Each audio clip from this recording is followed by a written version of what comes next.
శ్రీమాత్రే నమ. జయ గురు దత్తాత్రేయ నమ. ఈ వీడియోలో మనం మేషరాశి వారికి బాధక గ్రహాలు ఏ విధంగా ఇబ్బంది పెడతాయి, ఏ సమయాల్లో జాతకుడు జాగ్రత్త తీసుకోవాలి అన్న విషయాన్ని ఈ వీడియోలో పరిశీలిద్దాం. మరి మేషరాశి అంటే మనకి అది చరరాశి. చరరాశులకి 11వ స్థానాధిపతి బాధకుడు అవుతుంటాడు. అంటే దాన్ని బట్టి మనకి మేషరాశి వారికి బాధకుడు శనిగ్రహం అవడం జరుగుతుంది. అలాగే ప్రతి రాశికి కూడా ఆ రాశి నుంచి అష్టమాధిపతి కూడా చాలా వరకు జాతకుడి యొక్క కష్టాలకి కారణమవుతూ ఉంటాడు. సో మరి మేషరాశి వారికి బాధకుడైనటువంటి శని 10-11 స్థానాలకి ఆధిపత్యం వహించడం వల్ల మరి ఈ రాశి వారికి ఎంత ధనం సంపాదించి జీవితంలో ఎంత అభివృద్ధిలోకి వస్తుంటే వారికి శత్రువులు అంత ఎక్కువగా పెరిగి వాళ్ళని ఏదో విధంగా ఇబ్బంది పెట్టే ప్రయత్నం చేస్తూ ఉంటారు. అంటే ఈ బాధక గ్రహం విజృంభించి జాతకుడు పతనానికి దగ్గర బంధువులే చాలా వరకు ప్రయత్నం చేస్తూ ఉంటారు. జాతకుడిని చూసి ఈర్ష్యపడి ఏదో విధంగా అన్పాపులర్ చేస్తూ ఉంటారు. సో ఈ విధంగా మేషరాశి వారికి శని ఇబ్బంది పెడుతుంటాడు. అలాగే వీళ్ళు వృత్తిలో కూడా సాధారణ స్థాయిలో ఒక సబార్డినేట్గానో అప్రెంటిస్గానో జీవితాన్ని ప్రారంభించడం. చాలామంది ఏంటంటే వారు పెద్దవారు చేస్తున్నటువంటి వ్యాపారాన్ని తండ్రి గారితో కలిసి వ్యాపారం స్టార్టింగ్ చేసి తర్వాత సొంతంగానే వ్యాపారం స్టార్ట్ చేసి జీవితంలో పైకి రావడం జరుగుతుంటుంది. ఆ పైకి రావడం వల్ల ఏమవుతుందంటే ఆటోమేటిక్గా వీళ్ళకి శత్రువులు పెరుగుతూ ఉంటారు. వృత్తిలో ఎదిగే కొద్దీ వీళ్ళకి కూడా ఒక విధమైనటువంటి నష్టం కలుగుతూ ఉంటుంది. అది ఎవరి వల్ల? కేవలం వీడి దగ్గర పనిచేస్తున్నటువంటి పనివారి వల్ల, వీళ్ళ దగ్గర బంధువుల వల్ల జరిగే అవకాశం ఉంటుంది. కాబట్టి సో ఏదైనా వీళ్ళు ముఖ్యంగా వీడి దగ్గర పనిచేస్తున్నటువంటి వారితోనూ దగ్గర బంధువులతోనూ చాలా జాగ్రత్తగా వ్యవహరించాలి. అలాగే బాధక గ్రహం ఎప్పుడూ కూడా ఎల్లవేళలా బాధకుడైతే అవడం. ఎప్పుడైతే జాతకుడికి బ్యాడ్ టైం స్టార్ట్ అయిందో ఆ టైంలో బాధకుడు తన యొక్క ప్రభావాన్ని చూపడం జరుగుతుంది. అప్పటి వరకు జాతకుడికి ఆ దశను బట్టి బాధకుడితో కలిసి ఉన్నటువంటి గ్రహాలను బట్టి చాలా వరకు వృత్తిలో అభివృద్ధి అవ్వడమే జరుగుతూ ఉంటుంది. ఉదాహరణకి ఈ బాధక గ్రహం అయినటువంటి శని భగవానుడు మేషరాశి అధిపతి అయినటువంటి కుజగ్రహంతో కలిసినప్పుడు జాతకుడు ప్రారంభంలో ఎక్కువగా ఇంజనీరింగ్, టెక్నికల్ రంగాల్లోనూ రియల్ ఎస్టేట్ రంగంలోనూ బాగా రాణించగలిగి బాగా ఎదిగిన తర్వాత ఆల్ ఆఫ్ ది సడన్గా డౌన్ అవ్వడం జరుగుతుంటుంది. అలాగే వివాహ విషయంలో కూడా చాలా ఇబ్బందులు ఎదుర్కోవడం జరుగుతూ ఉంటుంది. అలాగే ఈ బాధక గ్రహం నుండి శుక్రుడు ధనాధిపతి అయినటువంటి శుక్రగ్రహంతో కలిసి ఉన్నప్పుడు ఏమవుతుందంటే సాధారణంగా ఇతనికి వివాహం తర్వాత కలిసి రావడం, అలాగే భార్య కూడా కొన్ని సందర్భాల్లో ఉద్యోగం చేయడం కానీ భార్య ద్వారా అదృష్టం కలిసి రావడం కానీ వస్తూ ఉంటుంది. చాలా సందర్భాల్లో భార్య ద్వారా అత్తమామల ద్వారా అభివృద్ధి రావడం, భార్య పేరుతో చేసే వ్యాపారాలు కలిసి రావడం జరుగుతుంది. కానీ ఆల్ ఆఫ్ ది సడన్గా ఏదో విధంగా మళ్ళా వైవాహిక జీవితంలో ఇబ్బందులు రావడం, దాని తర్వాత భార్యాభర్తల మధ్య ఎడబాటు, చికాకులు, చాలా వరకు విభేదాలకు కారణం కూడా అవుతూ ఉంటుంది. అంటే ఈ బాధగ్రహం పైకి తీసుకెళ్ళేంత వరకు ఫేవర్గా ఉన్నంత వరకు చాలా ఫేవర్ చేస్తుంటుంది. సడన్గా ఏమవుతుందంటే ఎప్పుడో జాతకుడు పైకి రాబోతులకి ఆటోమేటిక్గా ఏదో ఒక కారణాల వల్ల అదే ఏ సమయంలో ఎక్కడ ఎదిగాడో అక్కడే డౌన్ఫాల్ అవ్వడం జరుగుతుంటుంది. ఈ శుక్ర శనుల కాంబినేషన్ కూడా భార్య ద్వారా విశేషంగా కలిసి వస్తుంది. అదేవిధంగా జీవితంలో చికాకులు, ఎడబాట్లు, ఇబ్బందులు కూడా జరుగుతూ ఉంటుంది. సో అలాగే బుధగ్రహం వ్యాపార కారకుడైనటువంటి బుధుడితో శని భగవానుడు కలిసినప్పుడు జాతకుడు చాలా చిన్న స్థాయిగా కష్టపడి చిన్నగా రూపాయి సంపాదించి ఒకేసారి ఎవరికన్నా ఇవ్వడం వల్ల కానీ ఏదైనా రాంగ్ ఇన్వెస్ట్మెంట్ చేయడం వల్ల కానీ మోసపోతూ ఉంటాడు. తను సంపాదించిన ధనం ఎంత వస్తుంది, ఏ విధంగా ఖర్చు అవుతుంది అన్నటువంటి సరైనటువంటి క్యాలిక్యులేషన్ లేకపోవడం వల్ల కూడా జాతకుడు ఇబ్బంది పడుతుంటాడు. చాలా సందర్భాల్లో ఈ జాతకుడు ఎవరికి అప్పు ఇచ్చినా తిరిగి రాదు, అలాగే తను అప్పు తీసుకున్నా కూడా తిరిగి తీర్చలేకపోతుంటాడు. సో ఈ విధంగా మరి బుధుడు శనితో కలిసి ఉండడం వల్ల జాతకుడు తన అశ్రద్ధ వల్ల లెక్కలు సరిగ్గా చూసుకోకపోవడం వల్ల ఖచ్చితంగా జాతకుడు ఇబ్బంది పడుతుంటాడు, నష్టపోవడం కూడా జరుగుతుంటుంది, ఎక్కువగా మోసపోవడం కూడా జరుగుతూ ఉంటుంది.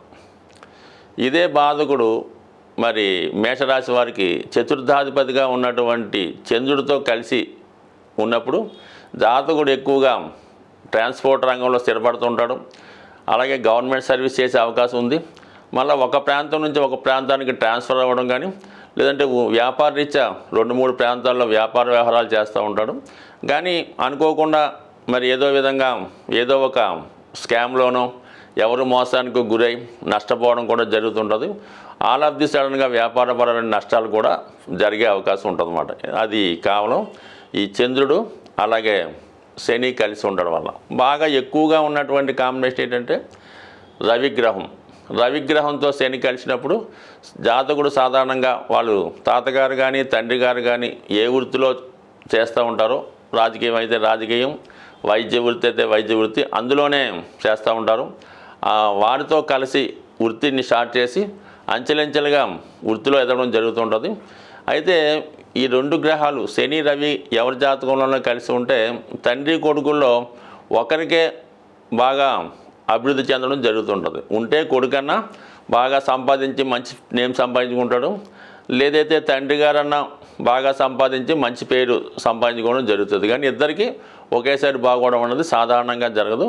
అయితే సాధారణంగా వారసత్వంగా అంటే వీళ్ళ తాలూకా ఎవరైతే పెద్దవాళ్ళు ఉన్నారో వారి తదనంతరం ఈ జాతకుడు జీవితంలో అభివృద్ధి చెంది మరి వాళ్ళ తండ్రి గారు మినిస్టర్ అయితే ఈ అబ్బాయి కూడా మినిస్టర్ అవ్వడం, ఆ విధంగా మనకి శని ప్లస్ రవి కలిసి ఉన్నప్పుడు ఎక్కువ జాతకాల్లో కలిసి ఉంటుంది. కంపల్సరీగా వీళ్ళకి ఒకళ్ళు మరణాంతరం వీళ్ళకి యోగం కలుగుతూ ఉంటుంది అన్నమాట. సో ఆ విధంగానే మరి ఈ శని ప్లస్ గురువు కలిసి ఉన్నది మాత్రం ఒక మంచి యోగం అన్నమాట. ఈ 2 కలిసి ఉన్నది ధర్మ కర్మాధిపతి యోగం అని, మంచి ఉపాధ్యాయులుగా అందరికీ మంచి మార్గంలో పెట్టేవారుగా ఈ శని గురువు ఎవరి జాతకంలో ఉంటుందో వారు సాధారణంగా ఏ సంస్థలో అయితే చిన్న ఉద్యోగంలో చేరతారో అదే సంస్థలో పెద్ద ఉద్యోగంలోకి వచ్చి స్థిరపడడం జరుగుతూ ఉంటుంది. అలాగే అయితే వీళ్ళ సంపాదనకి ఖర్చుకి సరిపోవడం వల్ల జీవితంలో పెద్దగా ధనాన్ని సంపాదించలేకపోతుంటారు. సాధారణంగా ఈ బాధక గ్రహం జాతకుడి యొక్క ఆయుష్ పూర్తయిన తర్వాత మరి అతని యొక్క చివరి క్షణాలకి ఈ బాధక గ్రహం మెయిన్ లీడ్ తీసుకోవడం జరుగుతుంటుంది. బట్ ఏదైనా కూడా జాతకంలో మిగతా గ్రహాల ప్రభావం బట్టి ఉంటుంది తప్ప ఒక్క గ్రహం బట్టి మాత్రం ఏ ఫలితం కూడా జరగదు. ఆ గ్రహానికి మిగతా గ్రహాలు తోడైనప్పుడు ఆ ఫలితం మనకి ఖచ్చితంగా రావడం జరుగుతుంటుంది.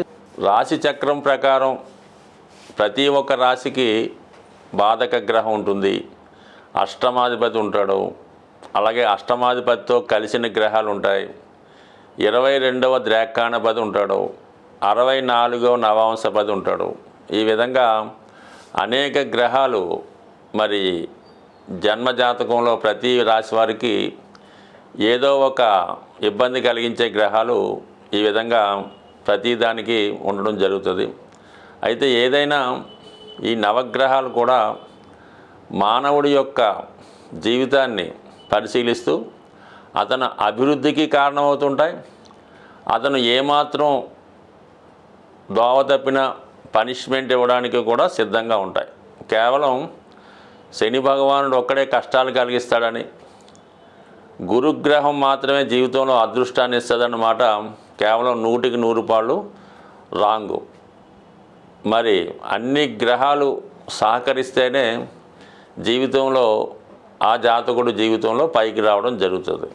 అయితే ఒక్కొక్క గ్రహానికి ఒక్కొక్క పోర్ట్ఫోలియో ఉన్నట్టు శుక్రగ్రహం వివాహ జీవితానికి, కుజుడు ధైర్య సాహసాలకి, శని క్రమశిక్షణకి వృత్తికి కర్మకి, బుధుడు విజ్ఞానానికి వ్యాపారానికి, గురువు సంస్కారానికి జ్ఞానానికి, ఇక రాహువు దురాశకి, ఈ ప్రపంచంలో ఉన్నటువంటి సమస్త సుఖాలు తనకే కోరుకోవాలనే ఒక డెమన్ ప్లానెట్, దానికి పూర్తిగా ప్రతిదీ వైరాగ్యంగా ప్రతిదీ వదులుకొని, అంటే కేతువు మరి తలలేని మొండెం కాబట్టి కేతువు హృదయంతో ఆలోచిస్తుంటాడు. ప్రతిదీ కూడా సాఫ్ట్ కార్నరు, ప్రతిదీ వదులుకోవడం.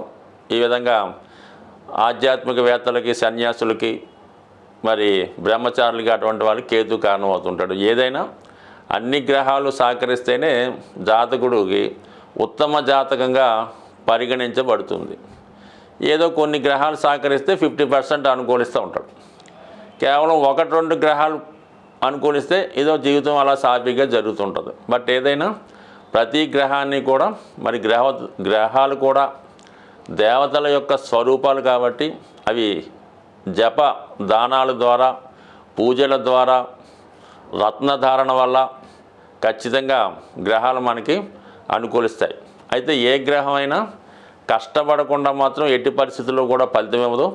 కేవలం మనం ఉంగరం పెట్టేసుకున్నామంటే జీవితం మారదు. ఎవరికో ఒక 10,000 ఇచ్చి జపం చేయించామన్నా కూడా జీవితం మారదు. మనకి ప్రస్తుతం జీవన విధానంలో జాతకుడికి ఏది అవసరమైతే ఉంటుందో, సుమారుగా మనకి వివాహ ప్రయత్నం చేస్తున్నాడు, వివాహం కుదరలేదంటే కుజుడికి జపం చేసేద్దామండి, శనికి దానం ఇచ్చేద్దామంటే మాత్రం ఎట్టి పరిస్థితుల్లో కూడా మీరు ఎన్ని సంవత్సరాలు ఇలా చేసినా కూడా జరిగే అవకాశం ఉంది. అంటే మీరు వివాహానికి ఎంతవరకు యోగ్యత కలిగి ఉన్నారు, మీకు ఎటువంటి భార్య వచ్చే అవకాశం ఉంది అన్న విషయాన్ని బాగా పరిశీలించి మీ ప్రయత్నం మీరు చేస్తూ ఉంటూ కొంతవరకు ఈ పూజా కార్యక్రమాలు స్వయంగా చేసుకుంటే కంపల్సరీగా మీ యొక్క ఆశయం నెరవేరుతుంది తప్ప కేవలం ఈ గ్రహాలు మనం వాటిని ప్రసన్నం చేసుకుంటే అవి శుభగ్రహాలుగా వరాలిస్తాయి. వాటిని నిర్లక్ష్యం చేసి వాటికి సంబంధించిన తప్పు కార్యక్రమాలు చేస్తుంటే అవి బాధకుడుగా మరి జాతకుడి యొక్క పతనానికి కారణమవుతుంటాయి. స్వస్తి.